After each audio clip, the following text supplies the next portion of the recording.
So the biggest acquisition news for today is that the New York Times bought Wordle, guys. Very big deal. What's Wordle? It's honestly it's a game that's been if it's the game I'm thinking of, I think my boss was playing it. a lot of people have been playing it, bro. It's actually gotten like a lot of traction. My wife was playing it. It's basically like it's just a word game. Like you have like six tries. The word. Yeah, you have six tries to guess the word.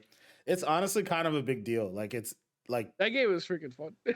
It is really fun. Yeah, I've been playing it every day. But like everybody, like Chris's like face is, you know, what some people would probably react to with that. But like it's actually low key a big deal because the game has gone like crazy viral. A ton of people are playing it. So like amongst all the news, you know, about the thing that we're going to talk about, amongst all that news, like the news of the Wordle thing leaked in there, and like the same people who are commenting on the whole Bungie thing are also commenting on the Wordle thing. Like, yo, New York Times, don't fuck this up, because we gonna be mad. It's actually really funny. Wordle is gonna be exclusive to newspaper platforms. When you first said it, I thought you said Squirtle. I was like, New York Times bought Squirtle. The fuck? No, Wordle. Well, all right, guys. I'm already recording, so you know you might as well get into it here, guys. Wordle's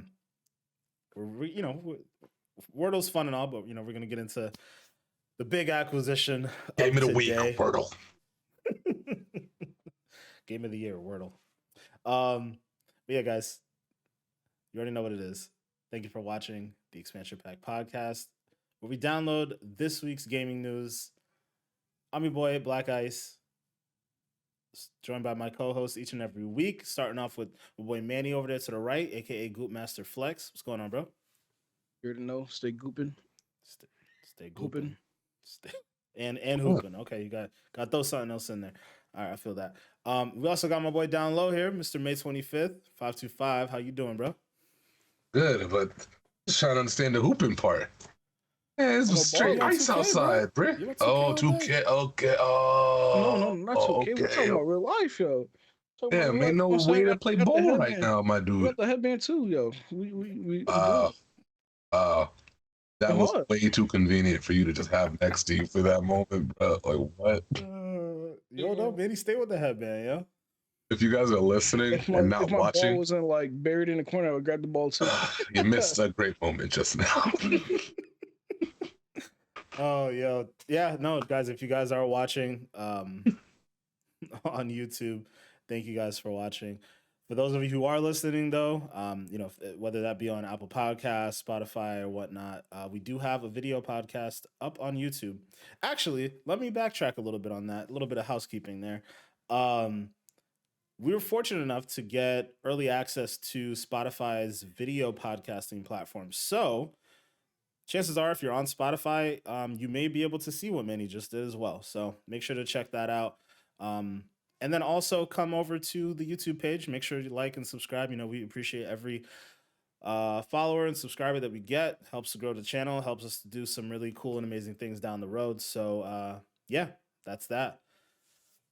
Now, moving on to the core part of the episode. Or I guess not the, you know, we you know how we start things off normally, guys. If you guys have been listening, you guys have been watching, you know how we normally start things off here. We just had a big-ass blizzard, about 2 feet of snow in some places in Connecticut. Not too bad around here, but, you know, still kind of annoying to shovel through. So, with that being said, Chris, hit us off with the icebreaker for this week. Yeah, it's getting kind of cold outside. We just had a little bit of a storm. Not as bad as what I think we've had in the past, but still bad nonetheless. It is white everywhere outside. And we're about to take a little colder with the icebreaker. Very simple question this week, gentlemen. You could choose a director, you know, obviously from the world of movies, to take the helm to direct or give direction to a video game. Who would it be? Simple. Funny, I had a different answer for this question the other day, but I'm gonna go in a different direction too. I had to choose a director. Matter of fact, on honorable mention, Michael Bay. I believe in you to make a video game that had good explosions. I do. But in a twist of events, I'm gonna have to say, what if M. Night Shyamalan could make a horror video game?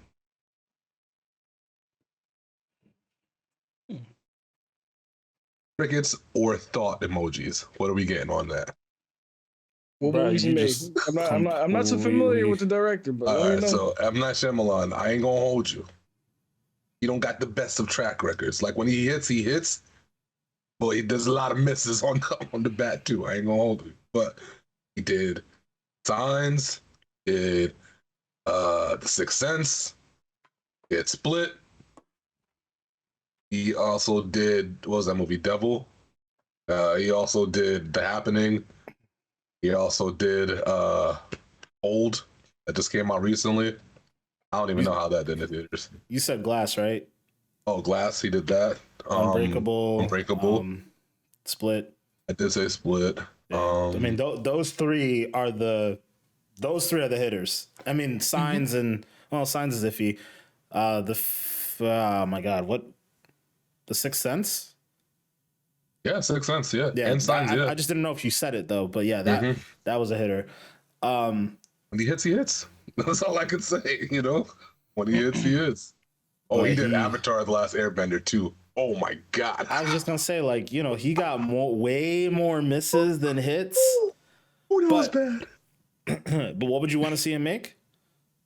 I would love to see him do a horror, or maybe even a horror, but like a psychologically thrilling kind of game. Reason being, the reason why I always feel like a lot of his movies fall on their faces is because his shtick is that his movies have a twist at the end, right?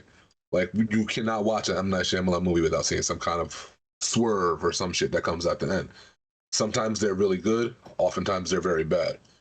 I feel like the swerves that he goes for in the majority of his movies that don't work, it's because he's doing it in this ultra realistic setting, trying to do it in movie form. But there's a lot of passes that we give to certain shit, in video games sometimes narratively, that I think it maybe would translate better if in that medium. You know what I'm saying? Because, like, for example, even though Signs was a really, really good movie, the ending of that would have been really cool to see at the end of a video game after you got to the end of it or whatever. Even the video game that, even not the video game, the movie, I think this is the Devil one where they're all in that elevator or whatever and trying to like figure out how to figure that situation out.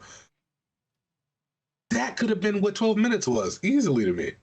Very easily. You know, there's a lot of different things, I think, because the one thing I'll never take away from him is that his stuff is unique. It might not always be good, but he definitely always tries to come at it from a unique angle every single time. And I just don't always think it translates well in the movie setting. Mm-hmm. No, I feel you there. Maybe different in the video game one. Like, I'm thinking of him making like a Silent Hill game or something like that. Like, Silent Hill is just weird, bizarre, wacky. Or him doing even something like The Medium, I could see easily. Right. No, I could definitely vibe with that. I like that. Again, he has a lot more misses than he has hits. But when he does hit, you know, it's definitely very entertaining. I would love to see him just take a crack at it. You mentioned 12 minutes. Like, I do think that's something that Annapurna Interactive, I'm pretty sure they're the ones who made 12 minutes as well. Or publish it, I should say. I would love to see them work with him on something. That would be really interesting. Yeah. Yeah. Okay. This is something different. You know what I'm saying? Something different. You know, that would be nice. We need more psychological thriller games. Oh, yeah. You already know. I'm here for all of those. Just don't be too scary, or else I won't play it. Yes, or you'll only play it on stream. You know, that too. Yes. That'll probably be the only... I can't even think of the word, whatever. But, so, what director I would want? I'm not gonna lie, yo.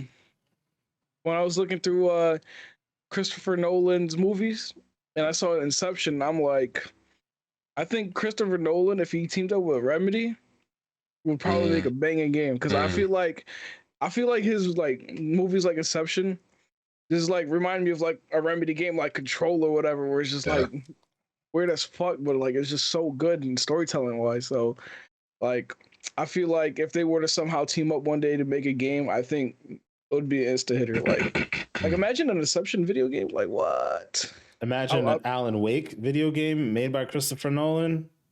Yo, What? on Unreal Engine 5. Yeah. But like I said, I just feel like, yo, my bad. Like I'm a homer. Inception is one of my favorite movies of all time, so like I gotta put that up there. I feel you. Shit, I mean, 10 and 2. I could see them taking the concept of Inception and fusing that into Alan Wake, where like, I mean, that was kind of what was happening in the first one, where he wasn't entirely sure what was like if everything that was happening to him was real. So you take that a step further, and like I think by the end of Alan Wake 1, he ends up in like some shadow dimension somewhere. So you fuse that into Alan Wake 2, where it's like, what's real, what's not, like, you know, Yeah. I like it. Like I said, I feel like him just like Remedy just makes those games, so like if they just team up. That's nice. I'm not mad at that at all. Okay. Not even like, close. Wow, Let's go. you're not mad at that? Yeah, I feel like you had a little standards or something.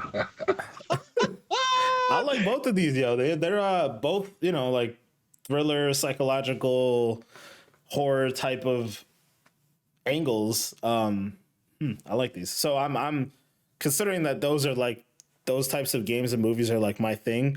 It's funny that you two would say that, and I'm saying something that's virtually completely different. But yeah.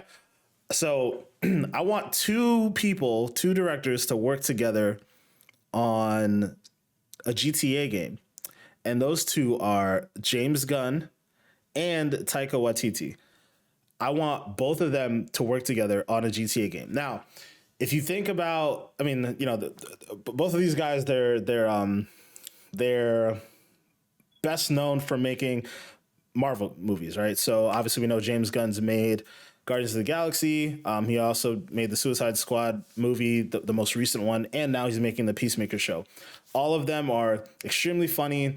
They have extremely wild and wacky characters, and he does such a good job of balancing all of them in a world like it's all like all his movies are just kind of like an ode to cults of personalities. Like there's just a bunch of crazy ass people in the world, some normal, some obviously not very normal. It plays out to me very similarly to how you would interact with certain characters in GTA, right? Like you think about even GTA 5, like the core story of it. You have the three main characters.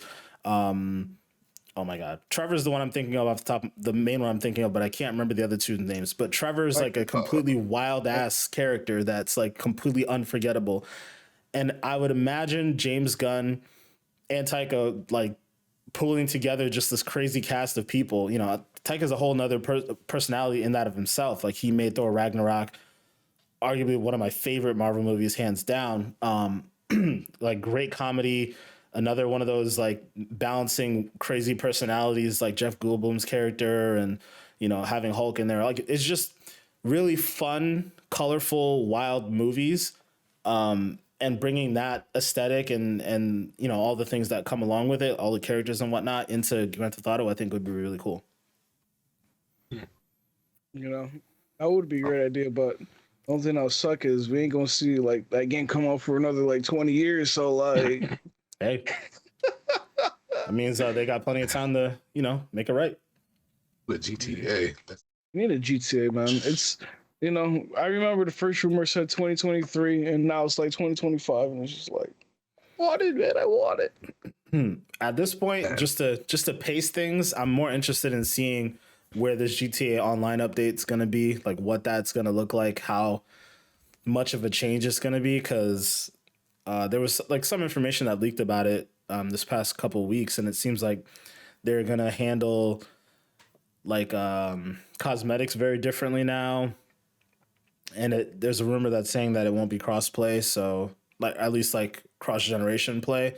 So like if you have a Series X or Series S, you can only play with Series X and Series S people, and obviously it kind of sucks because we have some friends that still have older Xboxes, but I'm curious what that's all gonna look like because I hope it's good because they're slowly losing our interest. It's been too long. Well, I mean, they just picked mine Almost back up apparently with GTA Online. I've been playing that for like almost 2 10 weeks. years, man. It'll be 10 years next I don't September. think they're losing nobody's interest, if I'm being real. The only reason why I say that too, that ass, is because I always feel like there's like a small group, not small, but a decent sized group of kids who are not allowed to play that game until they get up a certain age, and then they touch it for the first time, and they're having a blast. Like that. This is the only game I kind of feel like that really truly applies to. Out of all the games out there, I feel like this is the one where they're like, "You're not getting this, Billy, till you're 15." And then little Billy done finally done got some GTA and he out here tripping. So like, I don't know. I just see it working that way. I could be completely off, but I don't think you are, man. I don't think you are at all. Shout out to Billy. Yeah, shout out little Billy, man. Whoever you are, wherever you are. All right. Let's see here.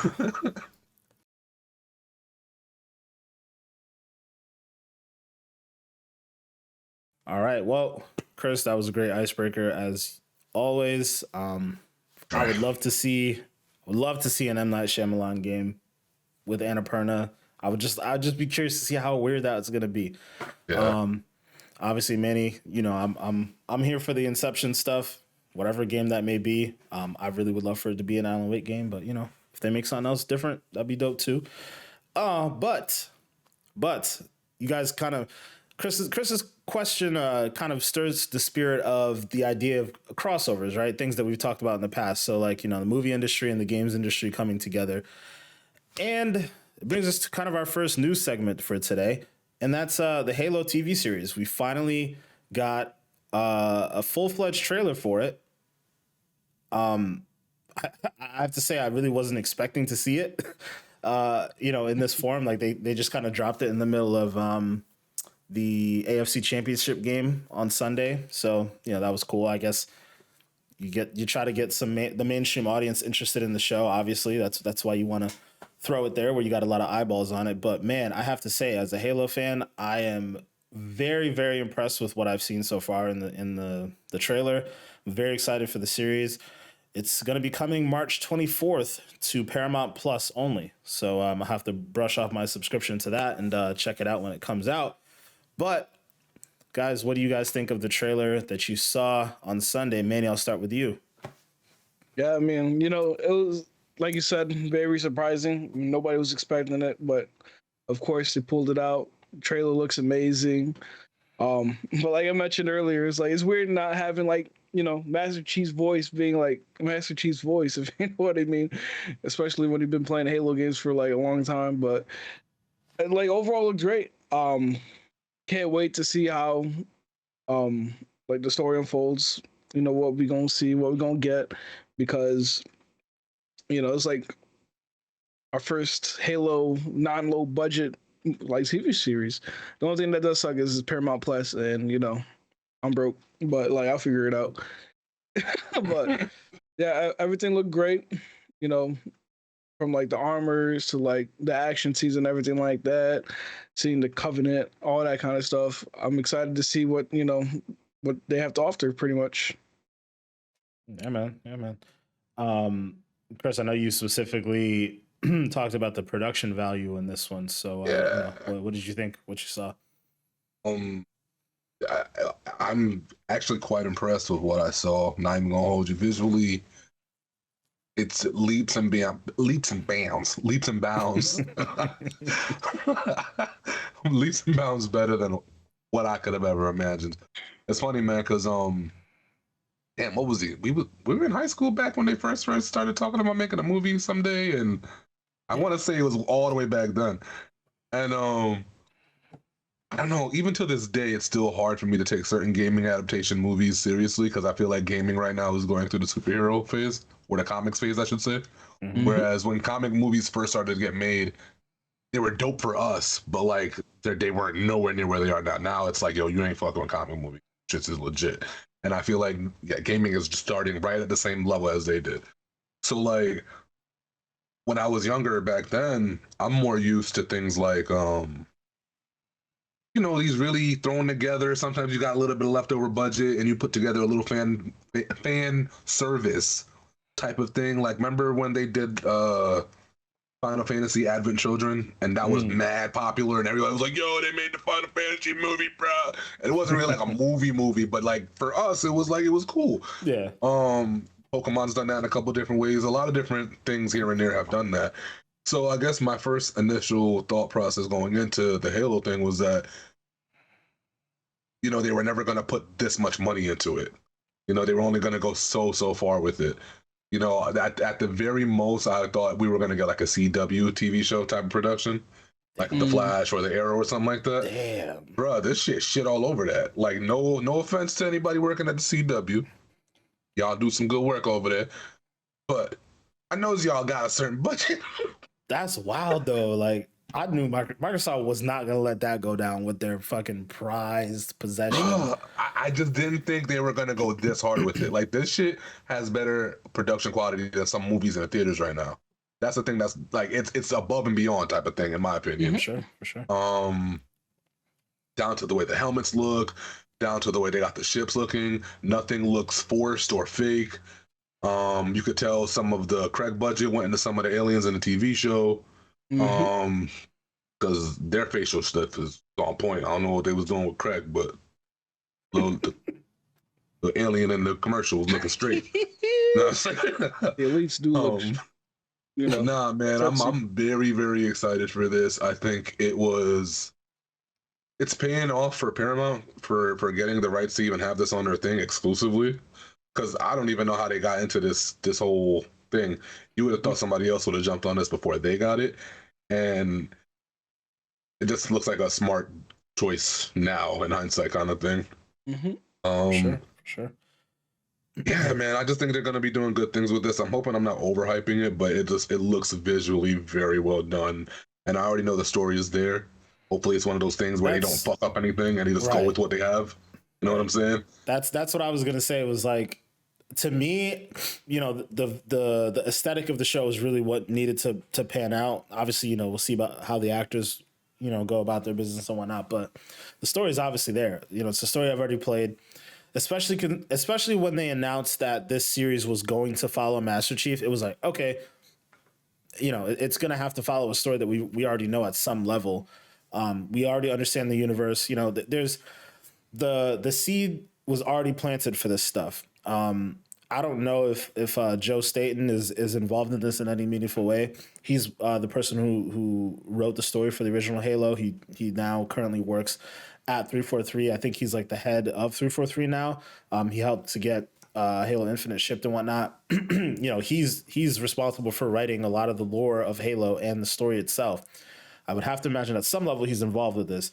If he is, like, I'm definitely not worried at all in any way, shape, or form about how the story is going to pan out. It's crazy because Halo's gone through such a long storied history of trying to be turned into either a movie or a TV show. There was the rumored Neil Blomkamp movie that was supposed to come out, and that turned into District 9. Chris, I think we talked about that before. God, District 9. Sorry. Yeah, no. And then and then when Microsoft was in their big TV phase, I think they had announced something about Spielberg being attached to a TV show that was supposed to come out, and that's over. That might be like almost 10 years ago, right? Like, it's crazy that now we're finally here and that it looks this good. Like, I have to admit the production value looks amazing.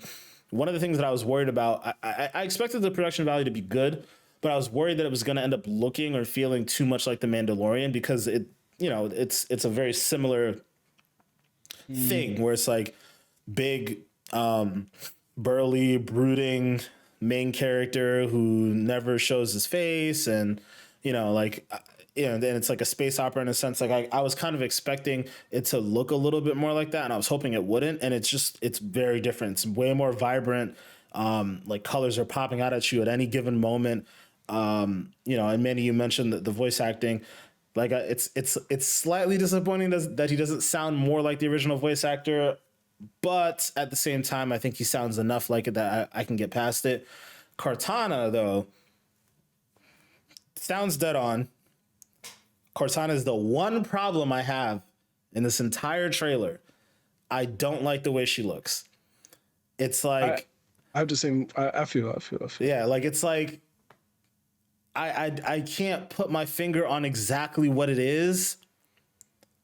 Like, she's obviously like an AI. She's not necessarily supposed to look real or anything like that. But I feel like they went out of their way to make her look just a little. She looks too real. She looks too real. Because in the game, she looks more like a hologram almost, in a sense, right? It's more.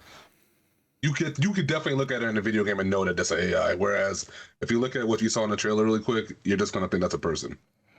Right. You know what I'm saying? Yeah.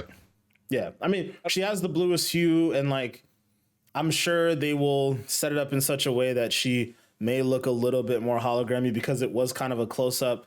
I mean, I was just glad that the voice was dead on. You know, I was glad to see that. I think Jen Taylor's the name of the actress. You know, glad to see that she's there, and you know, but man, I don't know, just something about the aesthetic is just like. Yeah, because like when you first look at the trailer, maybe the background didn't do justice, but yeah, it definitely didn't look like AI. Just looked more like a. Just like a real person, you know, like when you play the video games, you see like the AIs, they have like that blue shade on like the whole body pretty much. Whereas like this one, you actually like, it actually looks like a human. You're just like, all right, is she really talking to like a human? Yeah. Is it AI? You know? Yeah, I don't know how I feel about it. It just rubbed me the wrong way, and I couldn't pinpoint why. I'm still not entirely sure if it's because she looks too real to me. I'm not sure. It just didn't feel right to me, and I'm like, I'm hoping it's just a shot. Like, yeah, I'm hoping so. It was a really quick one. Because like when you look at the shot, like it is like background and everything like that is like very blue shaded. So like maybe it was just the scenery that made it look like human-y, but like maybe we'll see when the show comes out. I'm hoping so. But one of the things that I did take, I guess I wasn't expecting, and I was very excited for in the trailer, was the dialogue between the oh my god, I'm horrible with names of people. I know who they are relative to the story. Like, I remember who they are in the story of Halo. Don't remember their actual names, but it was the scientist who I'm pretty sure created the Spartans program, and I think her name's Halsey. Okay, yep. And then the captain who was talking about, like, you know, what was the wording he used exactly? He said something about, you know, what happens if you have a superhuman that you can't trust. Like I love that there's this like political aspect of it all. Like, you know, they created the Spartans to control them, right? They that's one of the things they said in the trailer too, is like, you know, the best thing about them is they're 100% controllable. And it's like, well, Chief obviously won't be. And it seems like whatever interaction he has with the artifact that he touches in the trailer seems to kind of bring up certain memories and may change the way he sees war and all these different things. And like, you know, they seem like they're going to tackle the humanity aspect of Chief, but also like the political aspect of people trying to control him. And I just find that to be very interesting. I think that's going to be, for me, one of the key hooks to the story. And I'm very excited to see how that pans out. I like shit like that. I love shit like that. So yeah, I can't wait. March 24th is the date, so we'll check that out on Paramount Plus. Yeah, I mean that's really it. Big W for Paramount, man. Big W. I don't know how they got their hands on this shit. Like I said, you know, like when you look at Paramount, you just think like, okay, what they have SpongeBob, like what maybe South Park. It's like, oh no, they got Halo. I gotta get it now. Yeah, that's what I mean. It's one of those things. Like, this is a huge dub for them. Even if it flops, it's a dub. Yeah, no, it's definitely a dub for them to have the rights to it. But people are sleeping on Paramount Plus, man. Like, I mean, Paramount's like associated with Viacom, so that's like MTV, Beat, VH1, like, and obviously Paramount itself. Like, they have all these different movies that they've come out with. They're probably one of the only other major movie, what's the word? Studios, movie studios. I almost said publishers because still thinking about game terms, but movie studios out there that's not Disney and that's not, you know, Warner Brothers. So it's like they still have a couple things to themselves. Like, hey, like, you know, let's get more content. Like the movie streaming or the streaming services thing, in from a movie and TV standpoint, is all about content, just like what's happening with gaming right now. So like they're like, yo, whoever we can get to like make movies. I think Paramount Plus might be a really big deal in the next 2 to 3 years, because I think they have the movies and the TV shows that they can push out, but like they're working on them now. They're being made now. And I think down the road, they're going to be a pretty big deal. But that's not gaming related. necessarily. So moving on to the next topic here, we got Halo. We're talking about Microsoft. Microsoft's got some rumors brewing about some more Halo information, Halo Infinite in particular. So both of these next two stories are really talking about Certain Affinity. Certain Affinity is a developer who in the past has been a support studio for older Halo games, older Call of Duty games. And now it seems like they're working with Microsoft again in two different aspects. One, they're working to make mode, what's rumored to be a new game mode for Halo Infinite. And I think the initial, when this story initially came out, people were talking about, they're finally making like a battle royale, and Certain Affinity is going to be the one who's making the battle royale. But it seems like that people have been kind of tapering that rumor down, because it sounds like what they're doing is making more of a horde mode, or Manny, do you remember the Warzone mode from Halo 5? Mm-hmm. Yeah, it sounds like it might be more like that, where it's more of like a PvE type of thing. So it's not as sweaty, so it basically is designed for more casual players to be able to dive into something different than the story. So that's a pretty cool thing, but it seems like it's going a step further here. And Certain Affinity is also in talks with Microsoft to build out a Monster Hunter clone. Now, I'm not a huge Monster Hunter fan, I'll be completely real with you here, but it sounds interesting. I mean, it's definitely something I'd be willing to check out, because obviously it'll be in Game Pass. So the Halo Infinite stuff, interesting, cool, whatever. But to me, the big story is that, Microsoft might be getting another big exclusive here. So what do you guys think about this? I'm going to start with Chris this time, because I know Chris is a pretty big Monster Hunter fan. So what do you think? I think this could be good, and obviously I need more details, right? I definitely would love to see more about what they're cooking, but I remember, the last Monster Hunter World, I played the shit out of that when that first came out, dude. Like, I played the shit out of that, and one thing I remember about it is, I had a lot of fun up until I got to the end game, and then for me the end game just went. It was like going like this, and then. That's how bad I did not like how the end game content loop was, because it basically was just, okay, go out and do the same thing you were doing before and hunt a harder version of the same beast who might have a couple of new patterns in his attack stuff or whatever, or a couple new attacks in his patterns. And I don't know, I just didn't like how that felt. And then they came out with Dauntless, right? And Dauntless was cool in some regards too, but it felt like it was missing certain things from Monster Hunter. So I hope that what they do is literally take what Monster Hunter is and then build upon it. Because there's a lot of bad things to Monster Hunter 2. It's a great RPG at its core. It's got a cool, it's got something there. There is a pull. Because like I said, I played the shit out of it until I got to Endgame. There is a pull in the game, but I would hope that if they do this, that it's an open world game. Because all the Monster Hunters I've ever played, they're not open world. Like, this latest one was very open in a sense, but it's more like open areas. You go to this area and you got all this area to go in, but you can't just go wherever you want in the Monster Hunter world. It doesn't work that way. So it would be cool to see them do it like that. It would be cool to see them give the end game a whole nother spin to make it more viable. I think what Monster Hunter leans on is the idea that there's literally 12 weapons to master in the game. And I think what they're expecting you to do is to beat the game and then master the other weapons, and that's the core loop of their end game. But that ain't it for me. Yeah, that don't work for me at all. So I'm really hoping that whatever they come up with is something along those lines.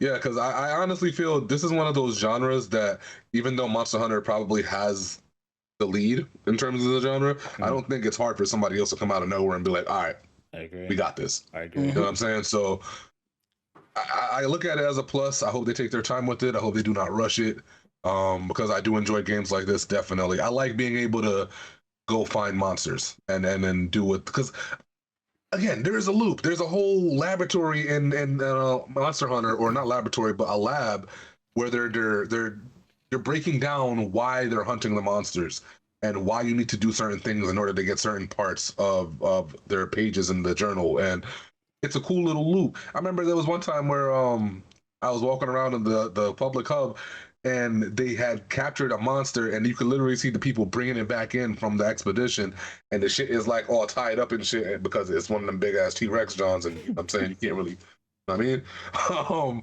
but then they were like, yes, this is brought here for research and all this crap, and it's cool how they did it.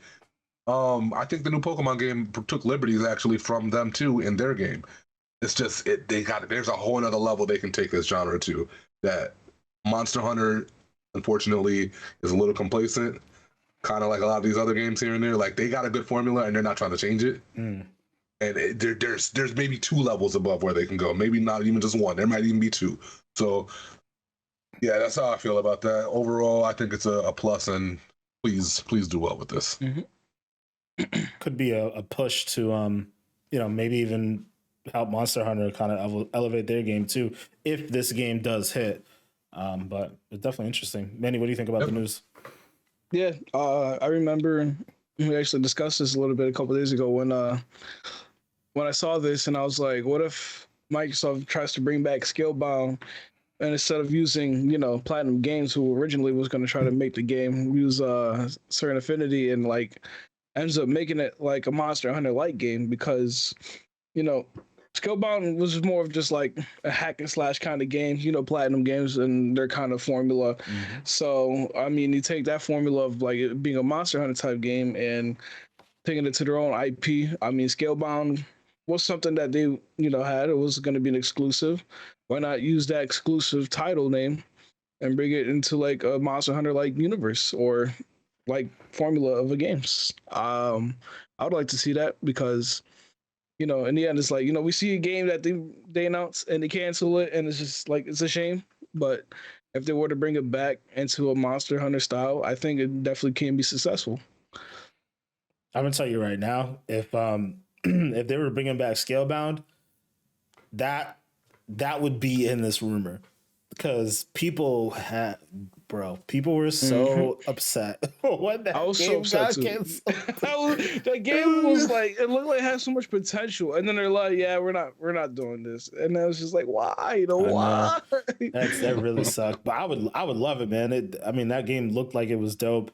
There's also this rumored game that they're making with IO Interactive, the guys who made Hitman, and it's supposedly like a dragon based game. I mean, maybe that would be where it's Scalebound.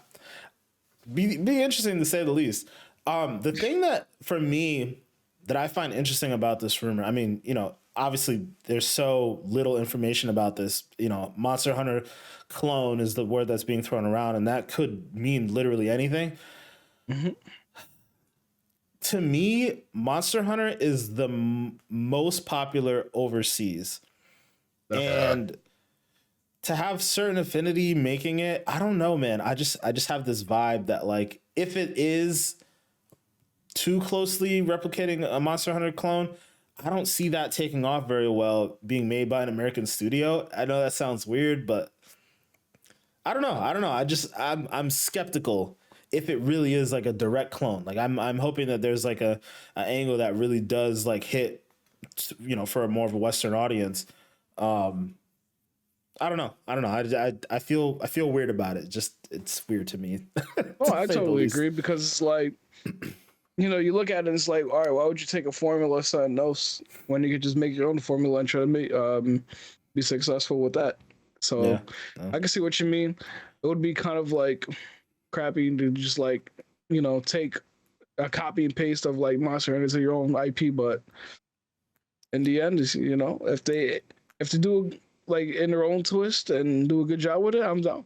Yeah, I mean, I would imagine that they're not just doing this just for the sake of doing it. They probably have an idea. They probably want to execute on it. So I do think it could be pretty good. But it's interesting to see a company down in Texas making a game that traditionally appeals to an Asian market or just an international market. Really, it's just interesting to say the least. I mean, I'm sure that if the game is designed right and it's designed in such a way that game, you could play it like on your phone too, like with the game streaming aspect of it, I think it could be really huge internationally. But I don't know. I'm just definitely curious. Definitely something to keep our eye on. But I will say I am excited for Certain Affinity because, you know, like I mentioned beforehand, they've been known mainly for being kind of a support studio. They've helped out with Halo. They've helped out with Call of Duty in the past.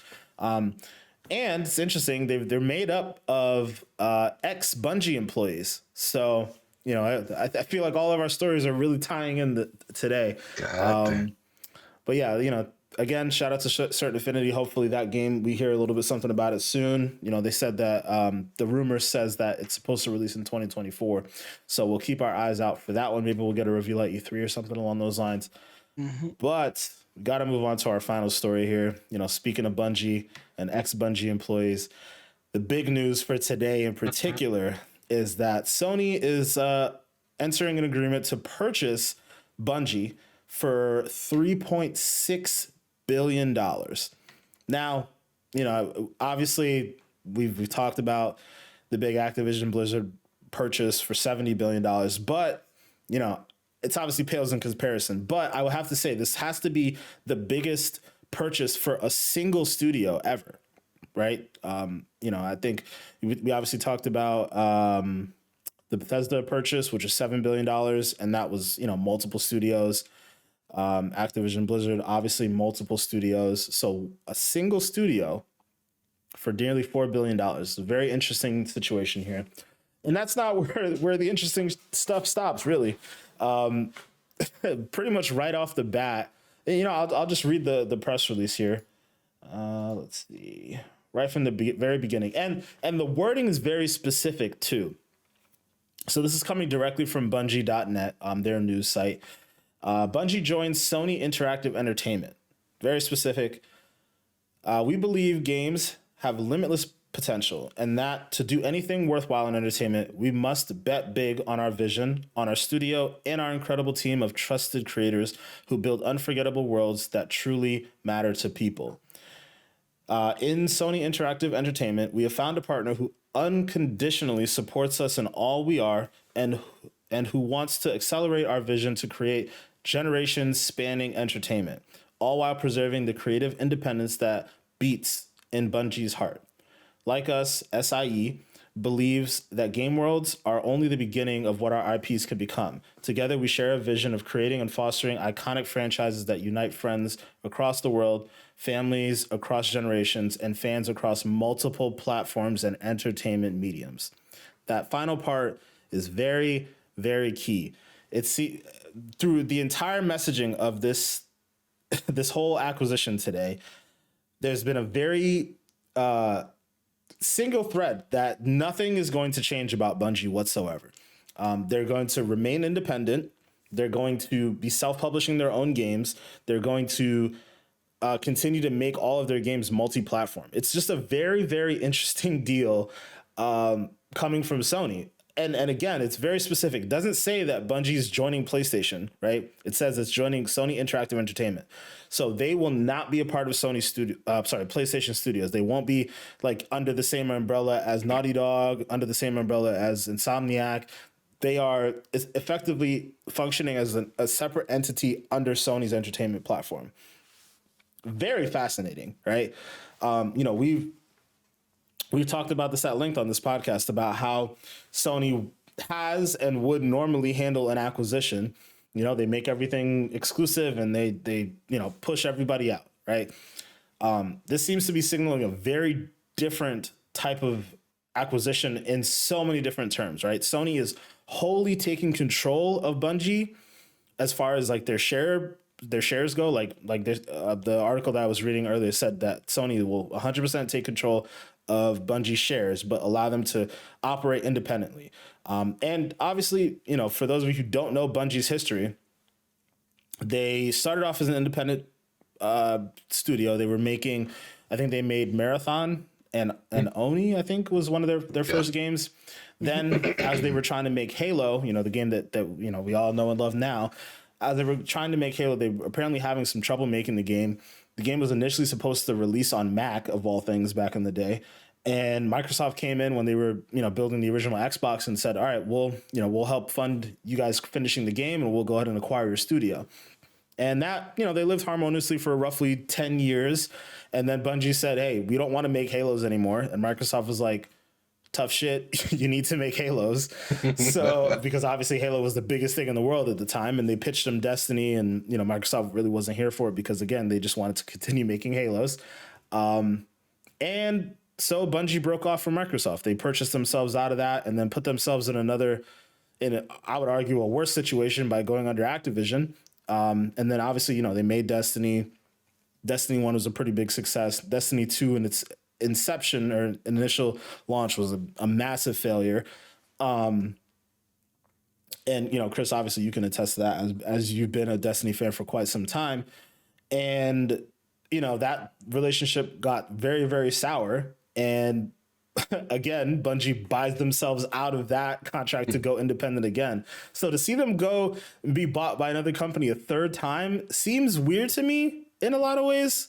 But at the same time, this is the only way I could have possibly seen them get bought by anybody. They seem to be retaining all of their autonomy.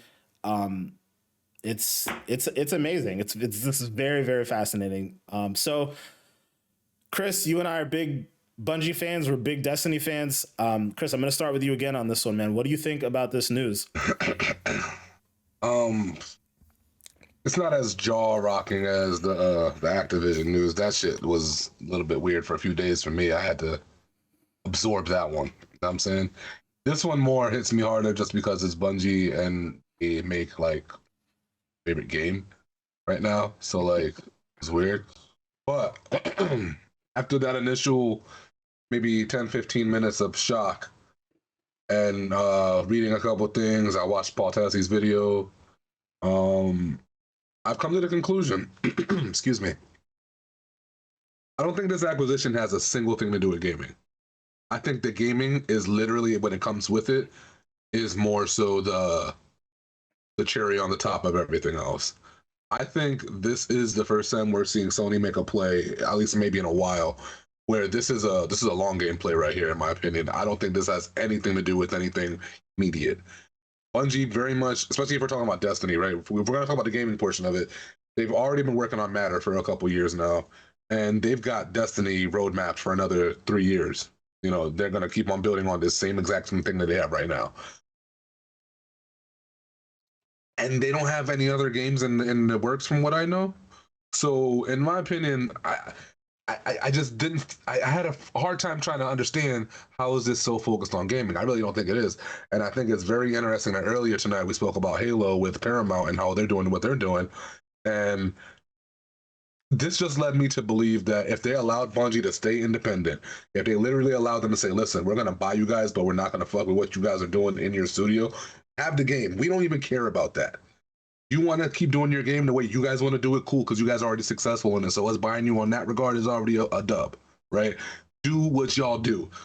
What we're concerned with is we try to make a Paramount too, Brie. I would not be surprised if Sony tries to do a streaming service in the next 2-3 years, right? Well, they already have one. Oh. Yeah. But obviously it's not exactly set up in the same way as Disney Plus and all these other things, but Sony already has a streaming platform, so they could repurpose it and, like you said, make it like a Paramount Plus. I'm telling you, man, this is the perfect thing because there's no way people at Sony right now, especially after having announced the acquisition, haven't seen that Halo trailer debut a couple days ago and say to themselves, "Oh, we got something cooking too," because we already knew that Bungie been trying to do this shit since last year. I want to say they started announcing things like we're trying to step into other mediums, and the whole rumor about them getting a TV show or a movie or whatever started to circulate, and Luke Smith moving on from the position that he was in into this other position that was more in regards to other mediums of Destiny. This just seems like a win-win on both sides, in my opinion. They get to keep their game, which they clearly love. Destiny, when it comes to Destiny, Bungie's over here like a guard dog. We're like, don't fuck with our game, bro. That's how crazy they are about it, which I appreciate because, I play their game. And I don't see a lot of other studios go to bat for their games as hard. But it really just comes off like they said, listen, bro, no, we don't even want your game. That's y'all. Keep that. We just want to do business with y'all for all the other shit, bro. We want a piece of the cake too when y'all come out with this TV show. We got pockets. We could make a couple things happen in this regard. It's not like we don't have a whole ass Sony Studios over here. Like we don't already make movies, my dude. Like the resources, the infrastructure, it all lines up. Absolutely. It's a win-win for them for sure. Yeah, man. I see this as a thing where like at first I was worried about, man, is my game gonna go exclusive? Am I gonna have to get a PlayStation? And then the more I thought about it, I was like, nah, I ain't gonna get no damn PlayStation. Cause this shit ain't got nothing to do with games. It really don't. Like, what's the other game that we're talking? Matter? That's what this is about? The 3 billion or whatever is about Matter? You just said it yourself that this is like the biggest acquisition for a single studio purchase or whatever. Mm-hmm. It wasn't about the game. It was not about the game, bro. Nah. I definitely agree with you to an extent. Before I give my 2 cents though, Manny, I want to hear what you have to say about it. Yeah, I'm, especially after reading articles and hear from you guys what you guys got to say and really seeing what this deal really is compared to what we thought it was at first. Is like, I'm surprised that they just came out and bought them, and like first thing I didn't think of was just like, make these games exclusive, because Microsoft bought Activision, and they're slim pickings right now. You know what I'm saying? But when like Chris mentioned, a whole possible TV series or movie, Sony's been diving into that. We've seen what is it called? They're ready on the works with The Last of Us. Uncharted is coming out in a couple weeks, which I definitely can't wait to see as well. And they're just like keep on dipping their toes into this entertainment, and it's like like Chris mentioned too, it's like it's getting to a point where if they keep on accumulating all these IPs to make entertainment like TV shows and movies, they can possibly even start their own streaming service that is better than what they had before, because they had like the PlayStation TV, but like in reality it was just like them TV, you know what I'm saying? But also so I'm just thinking out loud here. I'm pretty sure they own Crackle too, right? I thought Xbox had Crackle.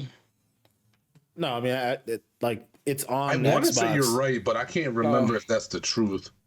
But I feel like I read that somewhere recently. I don't know. I'm gonna look it up while you continue saying your thing here. But I'm they own Crackle. They own yes. Continue. They own Crackle. Snap, crackle, pop. But what is it called? Yeah, it's exciting because now I'm sure, like you guys mentioned with their previous Destiny blogs and stuff like that, that they are interested in doing stuff like TV shows and movies, and now they have Sony backing them. So like it just makes this even more possible thanks to them, and that's probably what the vision they had that they saw together, and that's probably how this agreement pretty much came about. So I'm excited to see what they do with that. If they do end up dipping their toes in the entertainment industry, putting shows, movies, I'd watch it. I'm not a big Destiny fan like you guys, but I'll be interested. That's cap. You ain't watching that shit. I will watch it. I think Manny will watch it. Yeah, I'd watch it. One episode and we have to force him to watch the rest of them. He ain't watching the rest. I'll be in your book club. Don't worry. Well, so grinding hours. That's what. To backtrack to what Chris was talking about here, I do think the entertainment aspect of it is definitely a huge play there. Being able to make a Destiny TV show or movie or whatever it is that they plan on doing definitely matters. But I think the bigger play is Bungie's experience in making live service games. I think that's more, and I mean it's kind of what Jim Ryan had basically said in a separate interview that he did with I don't remember who it was. Either way, he did another interview right after this news went live, and he basically said, at PlayStation they're looking to expand and really dive deeper into these live service games. It seems like they're even expanding to more platforms, as apparent by even today. It was announced that the show is going to come back to Xbox Game Pass, right? So, Sony's obviously making games that aren't just going to be on the PlayStation at this point in time. So it seems like they're kind of starting to understand. They're starting to see the light of what Xbox has been doing as of late. I think in the interview he even mentions, actually even in the press release on PlayStation side for announcing the whole Bungie acquisition, they used the term expanding PlayStation beyond the console, beyond consoles.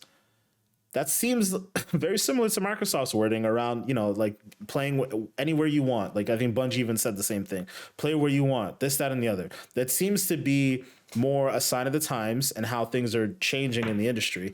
And Sony understands that and they want to make more live service games. So I think they're going to utilize Bungie for their expertise because they want to make some more live service games with the platforms that they have. There was a rumor that they were supposed to be coming out with some sort of a multiplayer Last of Us thing that could be a live service thing.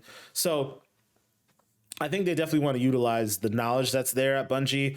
And then obviously, it's a revenue play too, right? Like if you have the marketing and the power of PlayStation or Xbox or Nintendo behind you to push Destiny more, to push this supposed game Matter more, that almost automatically will help you, get the game out there more. And therefore Sony would benefit in revenue side of things. Also, I think the reason why the purchase is so high is just because everything is inflated right now with the fact that, all these studios are getting bought up, right? Like this industry consolidation conversation, while I find it kind of annoying because of how people are like talking about it so negatively, I understand the negative sides of it, but it's almost an inevitability, right? This benefits Destiny players better than if Bungie was just staying independent and struggling to get money and this, that, and the other, right? We're going to get the TV show that we want to see. We're going to get more content for Destiny 2. We're going to get a better Matter game, again, assuming that that's really the name of it. And the fact that this is staying multi-platform is a big deal. I mentioned it before. Bungie would not let themselves get acquired. I don't think, based off of all the history that I just told you guys about with Activision, with Microsoft, I don't think they would let themselves get acquired if they weren't going to be essentially autonomous, right? Like they're literally maintaining creative freedom. They're self-publishing, like we said, and they're very explicit that nothing in essence is going to change. I want to read off, they released a Q&A to kind of talk about a lot of this stuff to try to reassure players. And I just want to mention one portion of the Q&A. So the question was, Bungie has future games in development. Will they now become PlayStation exclusive? So the answer, no. We want the worlds we're creating to extend to anywhere people play games. We will continue to be self-published, creatively independent, and will continue to drive one unified Bungie community. Like, if they couldn't say that, they're not going to go get acquired by somebody. It's just that simple, right? Like, and at the end of the day, this deal, it's better. I said this the same way I said it for the Activision Blizzard conversation. It's better that a known entity like Sony or Microsoft dives in and buys these guys as opposed to Amazon, Google, even Tencent. Tencent owns a large part of the market that everybody seems to keep forgetting about. Like when they talk about monopolies and this, that, and the other, Tencent has more revenue than Sony, and Sony's like, we will typically consider Sony a market leader as far as gaming revenue goes, but Tencent owns so many different things. So it's a good thing for gaming, and I really think that it's going to be an interesting play down the road to see how they improve some of the existing Sony franchises and the live service stuff and so on and so forth. I'm just happy that they're going to be multi-platform. Really, at the end of the day, just to keep it real 100 with you. Yeah, that was like the first thing that was in my mind. It's like, yo, I know you guys love Destiny. Are you guys going to be copping PlayStations now? Even though Destiny already has one. Yeah. No, but it would be such a weird thing for them to have gone, like only on PlayStation. Just knowing the things that Bungie has said in the past and how they like one of the things that happened when they were under Activision was, Sony was paying for exclusive content from them, just like they did, with Call of Duty down the road, right? Like they paid for some exotics that were only in the PlayStation version, a couple like pieces of content that were only in the PlayStation version, and a lot of that stuff went away as soon as they went independent. And Bungie had said in a blog post, I remember this distinctly, they're like, we are not interested in doing that stuff ever again. We want to keep this, the same game for every single person or across every platform. And they're very much big into the cross-play, the cross-save. Like, they want to build a gaming universe that spans across everything. And they've said that long before this acquisition. So it doesn't surprise me that they've been so clear about this now. And a lot of people, this is another part to the conversation, I should say. When the news came out, a lot of people were laughing about it, right? Laughing at it essentially, because let's be honest here, right? The majority of people don't necessarily care about Destiny. People hear Bungie and like, this is how out of tune people are with Bungie and like where they are nowadays. Like I had a couple people say, I think one of our friends said it jokingly in the chat, was like, oh, like, is Halo going to be on PlayStation now? It's like, no, like Bungie hasn't touched Halo in like 10 years, It's like, that's so far removed from what they are now. But, obviously that's the headline too. It's like, former Halo creator. And it's like, oh, that's the thing that everybody's focused on. But a lot of like Sony ponies, like the fanboys, they're actually really mad about this. I find that very interesting. They're like, oh, we wasted money on this and like, cause they're looking for their big Activision Blizzard, exclusive, like let's get back at Microsoft type of thing. And I mean, to be completely honest with you, that can't happen anytime soon. Like we talked about. Yeah.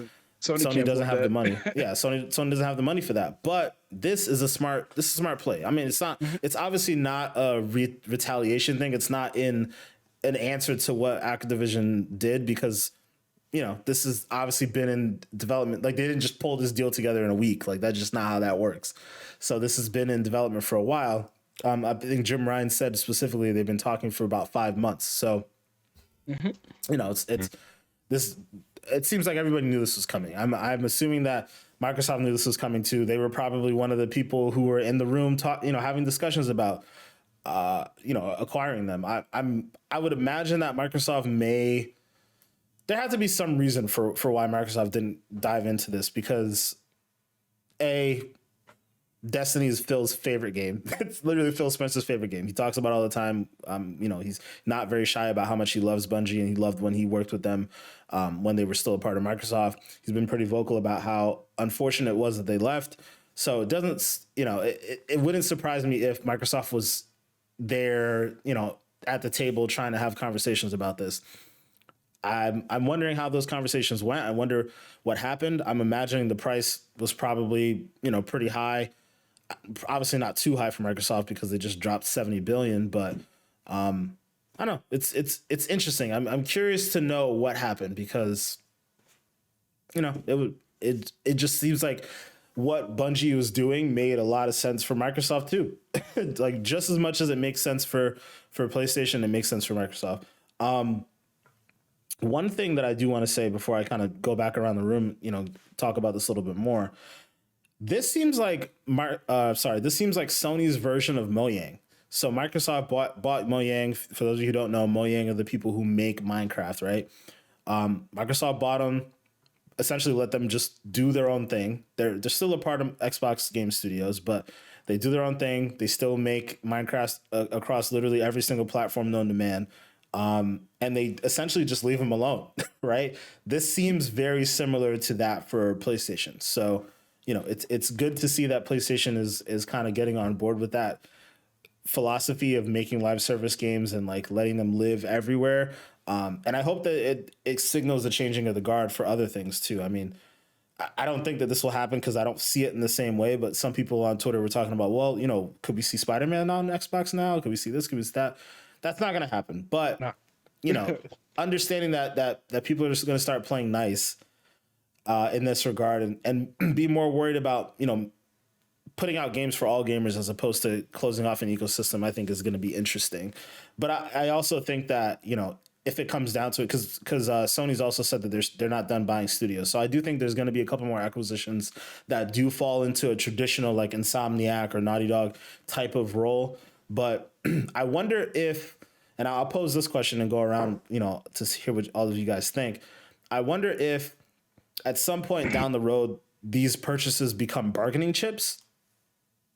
Obviously, Bungie's not going to be a bargaining chip for Sony in any meaningful way. But let's say, I can't wrap my head around who else they could buy. They're not going to buy Take-Two. Everybody's trying to say that, and that's not going to happen. Definitely can't afford that. They can't afford that. $20 million would probably be the price for Square Enix, I would say. I don't know if they can afford that, but let's say in theory they did, right? Let's say in theory they bought Square Enix. Is there a position where Phil Spencer goes, hey, if you guys put Final Fantasy on everything, put it on our platforms, we'll make sure that all the Call of Duties are on your platforms. Like what do you guys think? Do you think that's something that could happen realistically? Are those conversations already going on? We saw Phil tweet out last week, had a good conversation with Sony. I'm sure the Bungie conversation was in that conversation too. But, are there bargaining chips happening here? Do we think that could be something that's at play? Manny, I'll start with you on this one. I don't know, because the thing is, I don't see Sony making another huge purchase. Well, maybe a Bungie purchase, but nothing so out of the extraordinary. Like you said, with Square Enix making around $20 billion. I think last time I checked, I think Sony's worth $180 billion itself, and it's just I don't see that being happening, because it's just you're taking a big chunk of your money compared to Microsoft. Is Microsoft $70 billion is kind of chump chasing them. So, okay, so here's what I'll say in response to that though, real quick. So Microsoft had $70 billion liquid asset, right? Meaning they had cash on hand to just push out to that. Mm-hmm. So the $20 billion to buy Square Enix doesn't necessarily all have to be liquid assets, where it doesn't have to all be cash.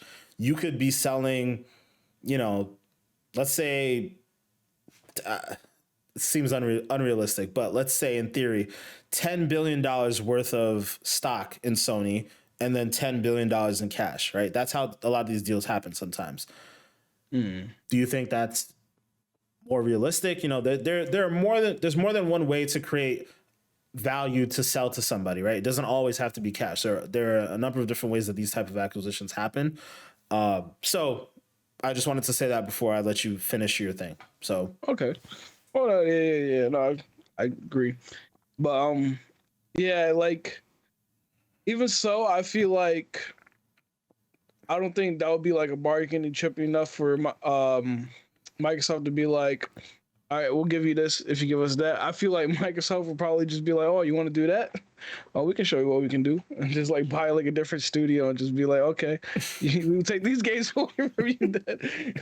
It'll be a little war right there. So, oh, you want to go to Boardwalk? Okay, I got some hotels in Boardwalk. Hey, well, hold on. See now what you did there. What game are you referencing here? Monopoly, right? See now that's the conversation we starting to have, and that's why that can't happen. That's why that's why they have to play nice with each other at some point, because you can't go back and forth with this. It's even though Microsoft made a $70 billion purchase in Activision, which is a massive gaming company, right? It's more likely that PlayStation would get scrutinized for their purchase of Bungie if they were locking the entire ecosystem out, because Sony's already again, we've talked about this. They're not the market leader, but they're closer to a gaming monopoly than Microsoft is, which is crazy to think about, because obviously Microsoft, the company, is significantly bigger than Sony. But when you look at just the gaming business, like Xbox versus PlayStation, that's where that conversation gets a little different. So I think Sony might be under more pressure to say, all right, we can't be buying every single thing, because now, if we get if our revenue is too high and we're buying everything and locking people out, then we're a monopoly. Eventually, Microsoft will get to that point too. Microsoft's obviously not done buying studios. The next studio they probably buy will be a Bungie level acquisition, though, right? It'll be a singular publisher or something along those. Or sorry, not publisher, studio. It won't be. It's unlikely that it would be a publisher, but I'm sure they could finagle something. So I don't know. They can't afford to get into that war. That war can't happen, because the government will get involved. It's inevitable, right? Like you can't be like, yo, I'm buying this, I'm buying that. Like industry consolidation has to have a cutoff point, and that cutoff point is when things become a monopoly. So gonna have to slow down a little bit there. But Chris, I want to get your take on this, man. What do you think? I don't know if I necessarily agree with the whole bargaining chip thing, because I can see how something like that would be in place and only work like temporarily.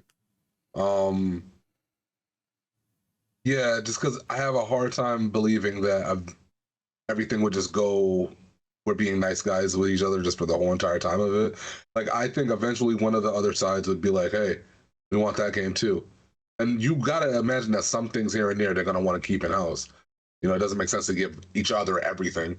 And I don't know. I just feel like there's a lot of room for it to go awry just because one side didn't get what they wanted or something like that. Because I don't think they could keep going back and forth in terms of acquisitions. But if they did do this whole deal for deal thing or whatever, I think that could easily turn into a back and forth on a smaller level. Well, I just will raise this question. You don't think those deals are already happening? Let's take Activision Blizzard. Let's take those other things out of the equation, right? You don't think those bargaining chips are already happening in certain ways? I mean, aside from what we saw with the show, like I can't really think of another recent. Maybe I'm just drawing a blank here, but I can't really think of anything that's like a prominent recent bargaining chip type of thing where like we're doing this over here, but we'll let you use this for this. Well, there's the cloud streaming stuff. Like Microsoft's partnered with Sony on the cloud streaming stuff. You don't think that? I mean, I just feel like there's leverage on both sides. So when you say like, oh well, you know, now this side's gonna want this and that side's gonna want that. That's like the nature of negotiation, right? Like those conversations have to go on at some level, like between Sony and third parties and Microsoft and third parties, right? Like let's talk about, you know, Bethesda, right? Before they got purchased. It was said that Sony was supposed to have been purchasing the exclusivity rights to that game. So I don't know, like those types of negotiations to me exist across the gaming industry. So now that Microsoft and Sony are in essence acting as third parties or making third party games in a sense, I feel like those conversations are going to have to happen at some point, right? I would have to imagine that there was some negotiation around Minecraft and how it's cross-platform because it's on Sony's platform already, right? So I don't know. I think those negotiations already happen. I think that when you pull it out a little bit and now you're talking about IP like games, I could see it happening. I don't think.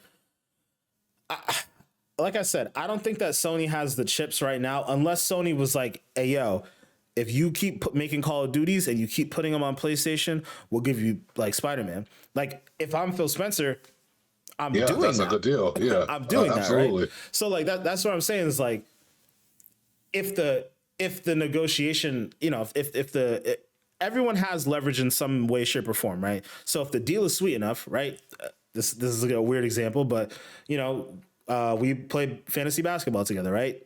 Before the podcast, Manny sat here and said, "Hey, yo, pick 1, 2, and 3, round 1, 2, and 3 for Ben Simmons." Like Manny has leverage. He's got all these draft picks that you want. Like that's a deal that you can make. You know, like that exists. That can exist in business, right? It does exist in business. So it would obviously exist in the gaming business. So if Phil Spencer was like, yo, we own all these properties, we own this, we own that, we own Crash Bandicoot. Do you guys want to have Crash Bandicoot on your platform? Yes. Okay. Well, hey, give us this, give us that. Sony can easily say no, but I feel like those conversations have to be happening at some level. Yeah, no, I would agree. I definitely think that they're happening. I guess my argument was just that one too many no's would turn into saltiness, and then not necessarily them just looking at it from a business standpoint. That's kind of where I was worried. Like, oh well, they said no to this. We really wanted this, and they said no. How could they say no to this on us? You know what? We're gonna like. It just felt like there was so much room for them to spite each other, type of thing, rather than not. Because the one thing I could say when it comes to all the other examples of business that you were talking about, it's usually one of those things where it's like the no happens and then the two parties go their ways. There's no like spite or whatever. It's just they go their separate ways. This feels like the second somebody says no to something that the other side doesn't like, it could get weird. You know what I mean? Like, and that's the only thing that I was worried about. But I do agree. Yeah, these conversations have to be happening. Hell, we was talking about it before with the fact that they have all these cell phones going against each other, but then Samsung technically makes the glass that's used in all these phones. You know what I mean? So yeah, there are definitely conversations that definitely happen for sure. Yeah, I don't. This could also be one of those things where we as fans or people who use Twitter is gonna make this more of a thing than the people that are upstairs actually pulling the strings Absolutely. are thinking it's a thing. Absolutely. Because man, these people on Twitter love the gossip, they love the drama, they love the whole keyboard battles, they like that shit, man. So that's a very, very big component to all this stuff. I don't even know how much these dudes even talk about these same topics up on their levels, man. Like to some degree, I could see it, but probably not like how we do. Like definitely not like how Twitter does. I think it's a lot less lately because, again, I think, and I've alluded to this before, but I think the thing that even we do sometimes, and Twitter and the rest of the internet do, is they're looking at it from a more narrow-minded, like PlayStation versus Xbox thing. And I really don't think that that's what this is about anymore. I really think that Sony and Microsoft both understand that there are foreign parties coming in to encroach on, the success that they've already had. And at some level, maybe it might not happen with this deal, and maybe that might not be what happened these past couple weeks. But at some point, I think you have to look around and say, all right, well, we know them and they know us. We need to partner together so that Facebook, Amazon, Google, whatever, they don't come in here and try to steal our thunder, because that's not good. That wouldn't be good for them. I don't know, man. I just don't think that this was a gaming. I still can't. I know the gaming thing matters here, but I really think Sony's coming out of this like we're not even trying to compete with Xbox on this one, man. We're going after Paramount. We're going after Disney Plus. We're going after Netflix and some of these other folks. So we want to try to see if we could do something too. Because another thing I was thinking is like, what if they come up with a subscription model that allows you to mesh whatever their TV streaming movie platform is with your gaming stuff, which is a whole nother level of streaming service that we don't really have today, unless Netflix knocks out of the park whatever they're talking about. But and I guess Amazon kind of has that kind of, because they got movies and TVs and shows and shit, and they technically have a couple video games. But yeah, I could see Sony packaging that in a way where they're like, we got tiers to this membership or whatever, and you can include your gaming, streaming, and all that kind of stuff in it. And that also, to me, would put them in a position where they don't necessarily have to do the whole, our games are on this thing, day one thing, because you're getting a different side of, or a different plus that Game Pass or whatever doesn't necessarily give you. Game Pass is going to give you the day one thing, and they're going to give you that really, really good deal on the price. Whereas Sony's thing might not give you day one games in their thing, but if you buy it, you're going to get a lot of the games that they've already come out with, plus you'll be able to stream their movies and TV shows and blah, blah, blah. It's just, I don't know if they do it, but it's there to do if they wanted to, I see what you're saying. I agree with you, again, to an extent. Gamers like the TV stuff. They like that angle. But when you try to sell that to them within games, like encroaching on games, that's where the problem comes about. So like, that's why I said there's tiers. I know, I get you. Yeah, I get you. But you mentioned something about like not doing the day and date thing, and then like, okay, well, if you're not doing the day and date thing, then at least you get these TV shows. People aren't gonna want to hear that. Like gamers aren't gonna want to hear that, right?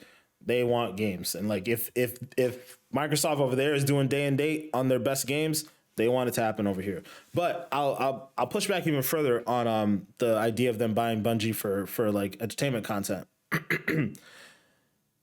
They own the most iconic franchises in gaming, right?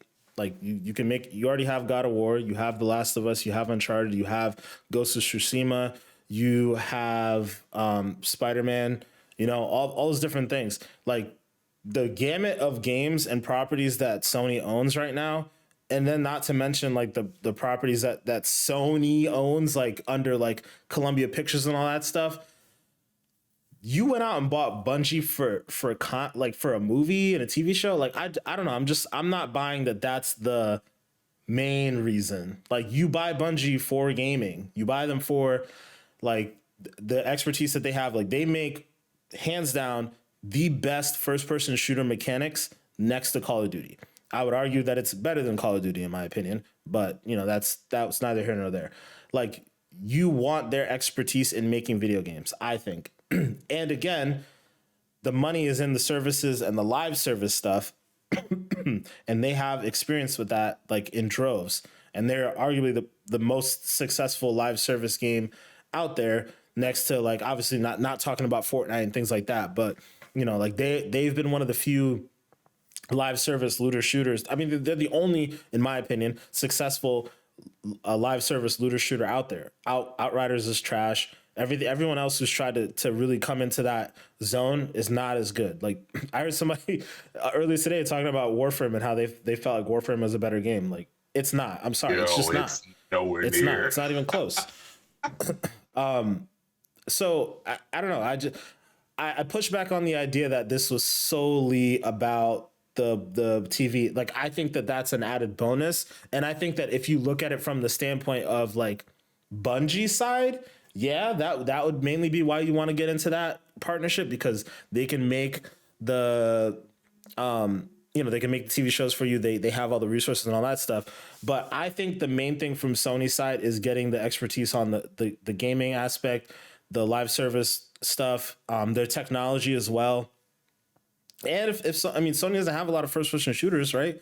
And Microsoft has bought all the freaking iconic first person shooters that exist right now: Doom, Quake, Call of Duty, Halo, so on and so forth. So like, you know, at some level you want to even the playing field, even just to have a first person shooter that can be on your platform, you know, that'll stay multi-platform too. So I think it's more about gaming for Sony. And I think for Bungie, it's about that extra content that you talked about. But I don't know. I guess it could be a 50-50. This is why it's like a good partnership, I suppose. It is, yeah. Because it really does feel like it's two parties that came together like, you got exactly what I want. Yeah? You got exactly what I want. Exactly. That's exactly what I'm saying. Yeah. Like that's exactly it. It's like, oh, we want live service stuff. Bungie, you have that. Oh, you guys have production studios. We want that. Oh, okay. And you have money. Okay, let's go do that. You know, so what's his name? Nolan North, right? They said that the reason why they killed off his character, Cade, was because they couldn't afford him, right? That may instantly go away.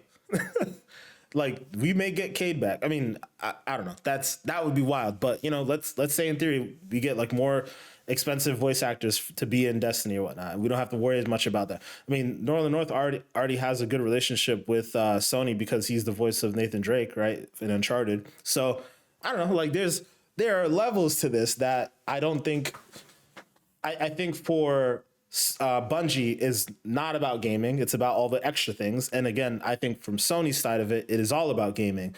And all the extra things that come along with it, like TV shows and all that stuff, is like the icing on the cake. But at the core of it, it's about gaming and content.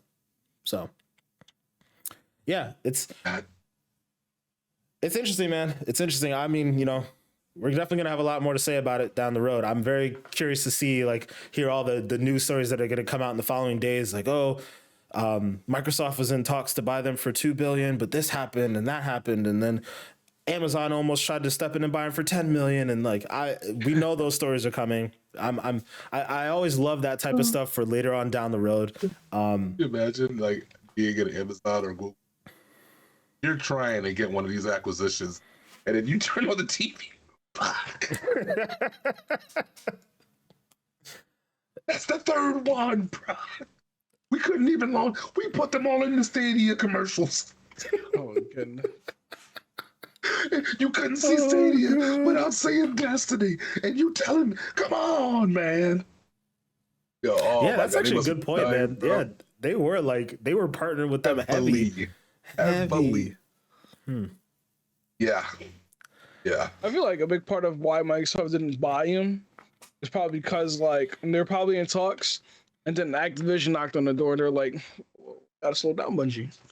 But they could do both. They could do both. There's got to be something else. Do you think like if What's they extra would have bought 3 billion? Bungie and then like bought Activision, it could have been like one of those things where like they start to get investigated because of the whole monopoly thing. I do think you're right about that. But I think financially they could have like. Oh yeah, they definitely could have financially. Yeah, because here's the other thing that I'm thinking about too, right? And I don't know how these deals are done. Who knows? But in theory, if let's say, how do I put this?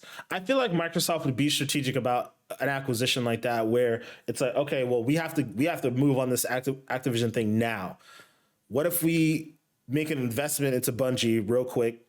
You know, front you guys some money to do this, that, and the other. We can't buy you right now. I mean, there's probably some laws that could be broken with that, but like, let's let you guys hold some money real quick. Don't get bought out. We'll help you guys with this. We'll make a massive investment in the company, but you guys will still remain independent. So we won't have to worry about it being an acquisition. And then like next fiscal year after we're done with this acquisition, then we can announce another acquisition. And then like, it won't look like, oh, this is a monopoly type of thing. You know, I feel like there are ways that they could have navigated through that.